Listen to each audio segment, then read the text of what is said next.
और नए वर्ष की शुभकामनाएं। मेरी उपस्थिति खेल के प्यार, खेल के बढ़ावा और खासकर एक महिला जो मेरे से उम्र में बड़ी हैं, लेकिन वो बार बार मुझे हमेशा यही कहती हैं कि मैं उनकी प्रेरणा रही, क्योंकि मैंने शायद खेल 40 वर्ष की आयु में शुरू किया और आज मैं सुदेश आंटी से खुद प्रेरणा लेकर यहाँ से लौटूंगी कि मुझे लगा था कि मैं 40 वर्ष से 50 वर्ष की आयु में खेल के मैंने बहुत कर लिया, लेकिन उन्होंने 68 साल की उम्र में खेलना शुरू किया। वो भी एक ऐसा खेल केटल बेल जो आप देख भी रहे हैं, एक भारी लोहे का गोला है जिसे एक बार दो बार नहीं उठाना है, आधा घंटा लगातार आपको उसको उठाकर, और जिसे मैराथन कहा जाता है, वो आगे इसकी जो टेक्निकल डिटेल्स हैं वो विनय सांगवान आपको बताएंगे। और मेरा एक जुड़ाव यहाँ पे और है कि विनय ने मुझे तैयार किया था जब मैं 50 वर्ष की उम्र की तरफ जा रही थी और 2016 के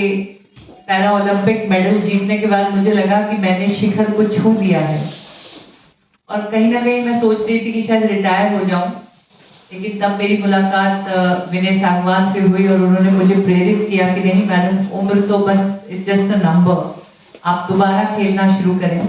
तो शायद इसको पारंगत हासिल है एक अच्छे ट्रेनर, एक अच्छे कोच की, कि वो, और मुझे लगता है भारत में जरूरत है ऐसे कोचेस की, ऐसे खिलाड़ियों की। जो आदरणीय नरेंद्र मोदी जी का सपना है फिट इंडिया और खेलेगा इंडिया तो खिलेगा इंडिया, और खासकर बेटी बचाओ और बेटी खिलाओ का जो उनका एक नारा रहा है कि बेटियां, महिलाएं तभी खेलेंगी जब महिलाओं की माएं खेलेंगी, बेटियों की माएं खेलेंगी, और यहाँ तो बेटियों की दादी खेल रही है, नानी खेल रही है। और जब हमारे देश में ऐसी महिलाएं खेलेंगी, जिसमें आप देख रहे हैं यहाँ पे लगभग 50 वर्ष की आयु की महिला भी 4 मेडल जीत कर आकर, उन्होंने एक इंडिया में मैक्सिमम केटल बेल मेडल्स जीते हैं। एक छोटी सी नन्हे बच्चे की माँ भी गई है और उनके पति उनके साथ गए हैं उन्हें खिलाने के लिए। ये बदलता स्वरूप है भारत का,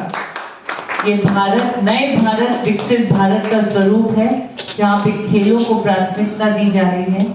और महिलाएं महिलाओं की प्रेरणा बनकर उभर रही हैं। और कुछ ऐसे कोचेज हैं जो उम्र के बावजूद महिलाओं को फिट रहने की प्रेरणा दे रहे हैं, और मात्र फिट रहने की प्रेरणा नहीं दे रहे हैं, मेडल जीतने की प्रेरणा दे रहे हैं। और मैंने भी जब अपना तीसरा लगातार एशियाई नया रिकॉर्ड बनाकर एशियाई पदक जीता था 2018 खेलों में, तो वो एक ऐसा मुकाम हासिल हुआ था जिसके एवज में मुझे खेल रत्न प्राप्त हुआ था।